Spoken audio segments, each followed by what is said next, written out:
Today we have Arith recently got into Hansraj College and he was just a CUT aspirant like you all. How does it feel, one of the top colleges of DU after so much trouble and especially जैसे pattern change हुआ था पिछले साल, इतना डर लग रहा था सबको कि क्या होगा, इतनी अनसर्टेनिटी थी. It is a little bit hectic और अच्छा. कंटिन्यूस होती हैं. So why did you choose an economics degree at Delhi University? Maths addition subject आ जाता है और ISC में तो काफी मुश्किल है. वैसे इको ऑनर्स की जो सीट्स है वो काफी लिमिटेड है. BCom honours like a crowd हो गया वो जैसे. अभी रिसेंटली देखा है कि DU में 7000 सीट्स वेकेंट रह गई थी, तो बच्चों को प्रेफरेंस शीट बनानी अभी तक आई नहीं. So what was your methodology of making preference sheet? कई बच्चे NIRF रैंकिंग के ऊपर बना देते. SRCC को 17th रैंक मिला है. प्रेफरेंस शीट ऐसे बनाओ कि आपके फुल मार्क्स आए. आपने बीकॉम ऊपर रखी थी इको से. Did you have any specific purpose for BCom? अच्छा, उसमें तो मेरा रैंक तो अब साउथ कैंपस भी नहीं जाने वाले थे. मेरे लिए तो एक बेनिफिट हो गया था. Me being from Strawberry Field High School which is an ISC school, तो हमें 12th में थी ही माइक्रो और macro. Did you make your own notes as well? अभी इसे पढ़ना शुरू कर लो स्टेप बाय स्टेप, तो एंड में जाके आपका इतना प्रेशर नहीं रहेगा. Okay, and what was your final score? Final मेरा Hello everyone, welcome to Abhipedia CUT. Today we are back with another episode or another season in the Aspirants to Achiever series जो मैंने पिछले साल शुरू की थी, in which we talk to many CUT achievers जो अभी अपने dream DU colleges में हैं. So like last time also, today we have Arith who has recently got into Hansraj College for economics honors and he was just a CUT aspirant like you all a few months back. So hi Arith, thank you for coming to this podcast firstly. So how does it feel, first of all, how does it feel कि आप you are in the one of the top colleges of DU after so much trouble and especially जैसे pattern change हुआ था पिछले साल, कितना डर लग रहा था सबको कि क्या होगा, इतनी अनसर्टेनिटी थी. And so after going through all that you smashed right through everything, and how does it feel right now? I'll just say that it feels like a dream come true. Yeah. So how is your experience going on in the college? Firstly? Starting में तो it is a little bit hectic. Some Okay. days classes go up to 5 PM और वो अच्छा. continuous होती हैं. बीच Okay. में 20 minutes की break तो मिलती है, वो तो होती है नहीं किसी काम की, टू बी ऑनेस्ट. Okay. और उसके बाद हाँ बाकी इतना हेक्टिक नहीं है, मतलब इतना प्रेशराइज्ड नहीं है. अभी फर्स्ट ईयर, अभी फर्स्ट टाइम तो अकॉर्डिंग टू मी इतना प्रेशराइज्ड नहीं है. Okay, so that's great. अभी हम आपकी कॉलेज लाइफ के बारे में और बात करेंगे, but firstly, so why did you choose an economics degree at Delhi University? Economics degree basically I choose because first of all eco honours में जो होता है एक मैथ्स एडिशन सब्जेक्ट आ जाता है और I was very good in maths. जैसे Okay. In 12th I got 100 in maths. Okay. So maths was my forte. So did you do 12th in CBSE और no ISC, I did it in Okay. ISC. ISC में तो काफ़ी मुश्किल है यार उसमें maths. था. Okay, that's great. ओके, सो या you were telling me about. फिर उसके बाद plus I had interest in economics and stats etcetera, so that's why. और ऊपर से इको ऑनर्स की जो सीट्स है वो काफी लिमिटेड है. BCom honours like a crowd हो गया वो जैसे. ये थोड़ा सा सो एक्सक्लूसिविटी के लिए आप एम कर रहे थे. Okay, so right. So you took the additional, जैसे इकोनॉमिक्स ऑनर्स डेफिनेटली एक चैलेंजिंग डिग्री है अगर हम बाकी चीज़ों के लिए कंपेयर करें, जैसे बीकॉम ऑनर्स. बीकॉम ऑनर्स तो बहुत ज़्यादा टफ है. Right. So I would also like to firstly ask कि काफ़ी लोगों का डाउट होता है कि ठीक है यार, DU के टॉप 5 कॉलेजेस हो गए, SRCC, Stephen's, Hindu, Hansraj, Ramjas, KMC, कोई भी ठीक है, टारगेट सब करते हैं, बट बैकअप कॉलेजेस होना और DU के विद इन ही कि आप कैसे कॉलेजेस को रैंक करते हो, ये बहुत इंपॉर्टेंट है. जैसे हमने अभी रिसेंटली देखा है कि DU में 7000 सीट्स वेकेंट रह गई थी, तो जो DU की डीन है, डीन ऑफ एडमिशंस हैं, प्रोफेसर हनीद गांधी जी, उन्होंने कहा कि इसका एक मेन रीज़न ये भी था कि बच्चों को प्रेफरेंस शीट बनानी अभी तक आई नहीं. मतलब प्रेफरेंस शीट का एक बेसिक रूल होता है जो कि मैंने आपको पिछले अपने वीडियोस में भी बताया था कि प्रेफरेंस शीट बनाओ एज इफ आपके फुल मार्क्स आए हैं. बट ये काफ़ी लोगों ने इस चीज़ को सही से नहीं समझ पाए. So what was your methodology of making preference sheet, अगर आप हमें बताएं? जो मैंने प्रेफरेंस शीट बनाई थी वो तो मैंने जो मैं सोचा हुआ था वही करा था कि चाहे मेरे मार्क्स कम आए ज़्यादा है, मैं उसी प्रेफरेंस शीट पे स्टिक रहूँगा. जैसे फर्स्ट पे SRCC का बीकॉम, फिर इको, फिर उसके बाद आई पुट स्टीफेंस का इको, फिर हिंदू का बीकॉम इको, फिर हंसराज का बीकॉम और इको, फिर I got my 7th preference. Okay. So वो मिल गई थी. बट जो कई मैंने सुना था कई बच्चे NIRF रैंकिंग के ऊपर बना देते हैं. उसमें जैसे NIRF में आएगा, इस बार हंसराज उसको SRCC को 17th रैंक मिला है, तो वो फिर अगर उसके अकॉर्डिंग बनाते हैं फिर तो उसमें ARSD ऊपर आ जाता है, बाकी साउथ कैंपस के आ जाते हैं. डेफिनेटली. फिर वो थोड़ा सा इधर प्लस ऊपर से कई इस हिसाब से बनाते हैं कि मेरे मार्क्स अगर फॉर एग्जांपल 1000 में से 800 आए हैं तो मेरे को कौन सा मिल सकता है मैं उसको पहले ऊपर रखता हूँ, तो वो कई पूरा उसमें ब्लंडर हो जाता पूरा है ब्लंडर फिर हो तो। जाता है वो तो। अगेन गाइज ये ना I would like to take this opportunity again to tell you guys कि प्रेफरेंस शीट ऐसे बनाओ कि आपके फुल मार्क्स आए हैं। रैंक करो कॉलेजेस को, जो आपको मिलना ना मिलना आपके हाथ में नहीं है, रैंक बेस्ट करो, बेस्ट पॉसिबल। वो सो ऊपर से नीचे आता आता आपको जो मिलना है वो मिल ही सकता मिल ही है, सकता है, लक अगर होता है मे आपको बी ऊपर वाले भी मिल जाए। लक का फैक्टर भी इसमें प्ले करता है। That's very correct, that's very. तो आपने इस वे में सो आपने बीकॉम ऊपर रखी थी इको से, अभी को सो मैंने ऊपर व्हाई रखी वाज थी। This like? अकाउंट्स में मेरा थोड़ा इंटरेस्ट है, ओके। अकाउंट्स मैथ्स हो गए जैसे, और ऊपर से ट्वेल्थ में कॉमर्स आई हैड, सो उस वजह से आई केप्ट बीकॉम ऊपर। And did you have any specific prospects in mind कि आपको बीकॉम करनी थी? तो आपको क्यों करनी थी, मतलब आपको later on going did you have any specific purpose for BCom? नहीं ऐसे जनरल कोई पर्पस नहीं था, बस बीकॉम ओके वैसे ही था। Okay okay okay, got it got it. So you got your seventh preference. तो ये आपने जो प्रेफरेंस शीट बनाई है, फिर dwell on this since it's a very important topic, क्योंकि अभी लोगों को नहीं पता कैसे बनानी है clearly.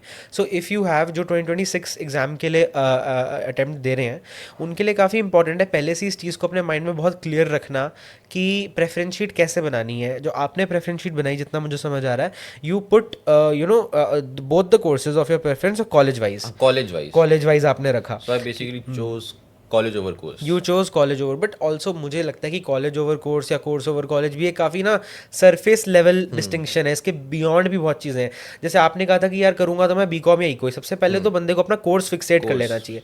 Because in my opinion यार ठीक है कॉलेज एक अलग चीज़ है, बट जो आप पढ़ रहे हो ना 3 साल, अगर आपको वो नहीं पसंद, so it's going to be very very hard for you. जैसे I know people who have taken admission in BSc, है ना, तो वो लोग उनको नहीं करना था BSc, फिर भी वो इतना मुश्किल से उसको कर रहे हैं, they are going through it. So you fixated a course, then आपने अलग अलग कॉलेजेस को रैंक किया।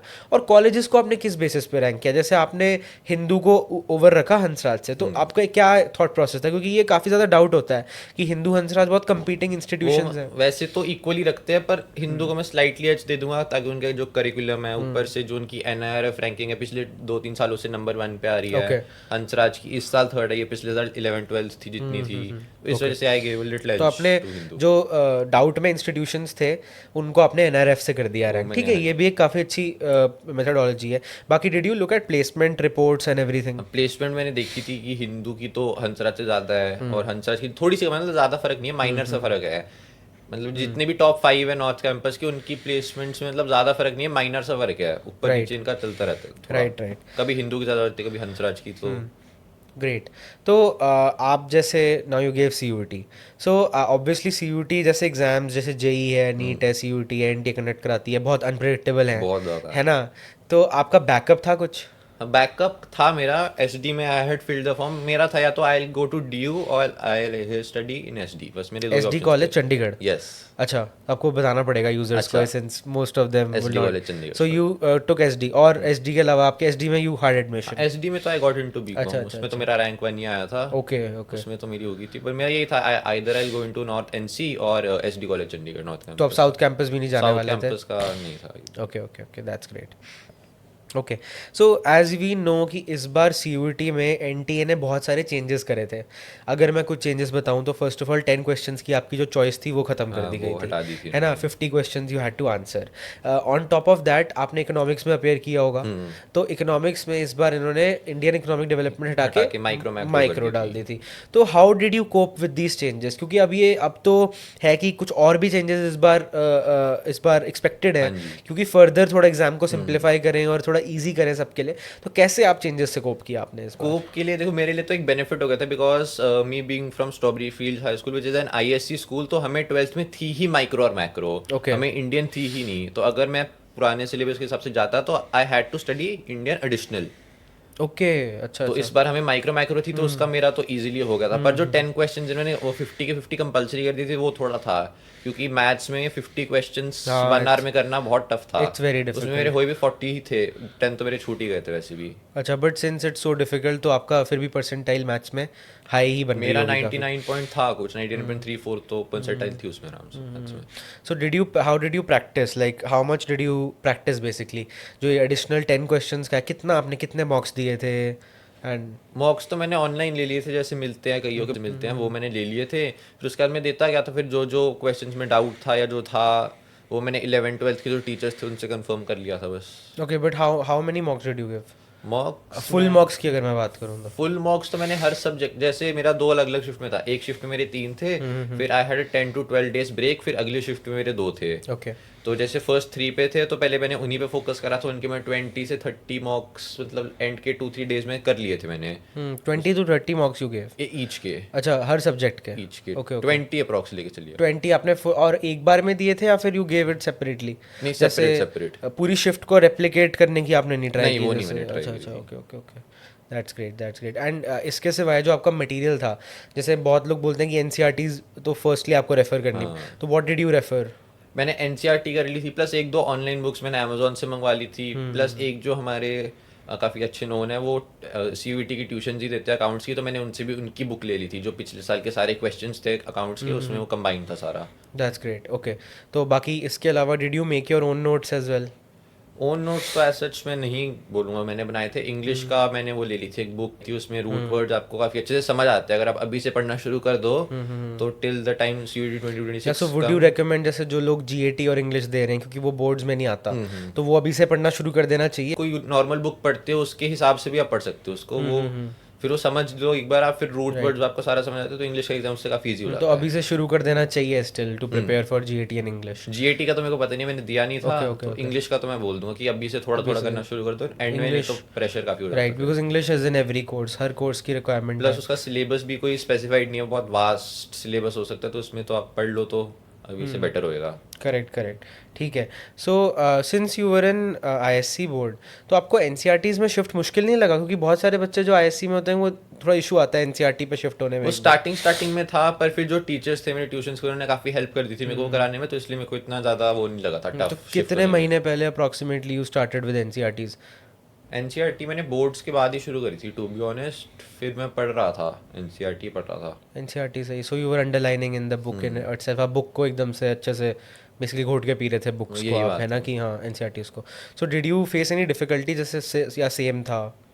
एज सच तो नहीं था, मेरे को आईएससी से बोलूँ तो मेरे को इजी लगा था ज़्यादा, क्योंकि उसमें लैंग्वेज ज़्यादा इजी थी, प्लस चैप्टर्स की लेंथ कम थी। तो आईएससी के कंपेयर तो मेरे को एनसीईआरटी इजी लगी थी। ईजी थी, okay. And overall what would be your advice for someone targeting eco honours या बीकॉम ऑनर्स कि अभी से क्या कर सकता है? Because boards like this time, boards if मैं सीबीएसई की बात करूँगा तो फेब में ही है, फेब टू मार्च अर्ली तक हैं, खत्म हो रहे हैं बोर्ड्स 15-20 डेज में। तो what will be your advice to the people giving CUET this time, because they will have more time after boards? CUET तो पिछली बार हमारे गेस मई में हुआ था, अप्रैल मई में हुआ था, तो इस बार तो अगर मार्च में खत्म हो जाएगी तो दे will have ample most of time probably होएगा। अप्रैल एंड वीक में होएगा या फिर मई फर्स्ट वीक, या तो इस बार तो काफ़ी ज़्यादा टाइम होएगा, तो अगर आप अभी भी थोड़ा थोड़ा करना स्टार्ट कर लो, मतलब ऐसे नहीं कि एक ही बार में डेली थोड़ा थोड़ा करा फिर उसको रिवाइज कर लिया, तो that would be a better option. फिर एंड में जाके आप फिर एक बार सारा, क्योंकि अच्छे से 4-5 बार रिवाइज कर सकते हो एनसीईआरटी का, तो उसी से आता है मोस्टली, वो काफ़ी हेल्पफुल होएगा। एंड जैसे आपने क्या क्या सब्जेक्ट्स दिए थे सीयूटी में? सब्जेक्ट्स मैंने दिए थे, मैंने बिजनेस स्टडीज़ दिया था, इंग्लिश, अकाउंट्स, मैथ्स और eco. Okay, and what was your final score final normalised मेरा 872 in for eco honors? 1000 for eco honours. that you got, that fetched you Hansraj. And what was your simulated rank? Simulated rank it was around 330 to 340 I guess. 330 to 340, अच्छा। तो जब आप exam दे रहे थे यार, सो did you जैसे elimination वगैरह techniques होती हैं एक स्ट्रैटेजी की पेपर देते टाइम, क्योंकि इट्स एन एमसीक्यू एग्जाम, सो आप देते टाइम आपको कुछ ऐसा स्ट्रैटेजी आपने यूज़ करी या फिर everything you new only? Most of the questions accounts और इको के तो आई वुड से आई न्यू, बाकी मैथ्स में जो एक दो थे, मैथ्स में तो काफ़ी था क्योंकि उसमें टाइम कंस्ट्रेंट बहुत था। 1 आवर में 50 क्वेश्चंस करना is not an easy thing in maths, क्योंकि उसमें पूरा सॉल्व करके आपको एंड में आंसर पे आना पड़ता है। उसमें मेरे 40 ही हुए थे, पर जो मेरे उसमें से भी 40 हुए थे, I got 39 correct. So did you do all the rough work on the paper? हाँ, रफ वर्क मैं तो शीट्स बहुत ली थी उनसे, अच्छा, वो भी आके बोल रहे थे बस करो अब कितनी शीट्स लोगे। Okay, and what was your exam के, लाइक बहुत सारे बच्चे जैसे अब एनटीए करा रही है, there are many third party जो एग्जाम प्रॉक्टर्स होते हैं, तो आपको क्या एक्सपीरियंस, आपका एक्सपीरियंस अच्छा रहा था विद योर एक्सपीरियंस सेंटर? ठीक था, एंट्री स्मूथ थी, प्लस पर ये होता है जो हॉल्स गर्मी थी उस टाइम काफी ज्यादा, प्लस एक Okay. हॉल में सिर्फ फैंस थे, एसीज भी नहीं थे, ना कूलर्स थे। Okay. और काफी सारे बच्चे इकट्ठे बैठे हुए थे, तो उससे हीट बहुत हो जाती थी अंदर। Okay okay, so in both your shifts it was like both मेरा सेम ही था, हाँ जी, पटियाला में हुआ था मेरा। Okay, your exam was in Patiala? हाँ जी, हाँ जी। ओके ओके, तो चंडीगढ़ में नहीं हुआ था आपका? मैंने भरा था चंडीगढ़, मैंने फर्स्ट भरा था, फिर अम्बाला भरा था, पर आई गॉट पटियाला। ओके, अच्छा। So at my time we got in Mohali only. अच्छा। I got the center 5 minutes away and it was a good place जो ज्ञान ज्योति स्कूल है. So that I got. Okay.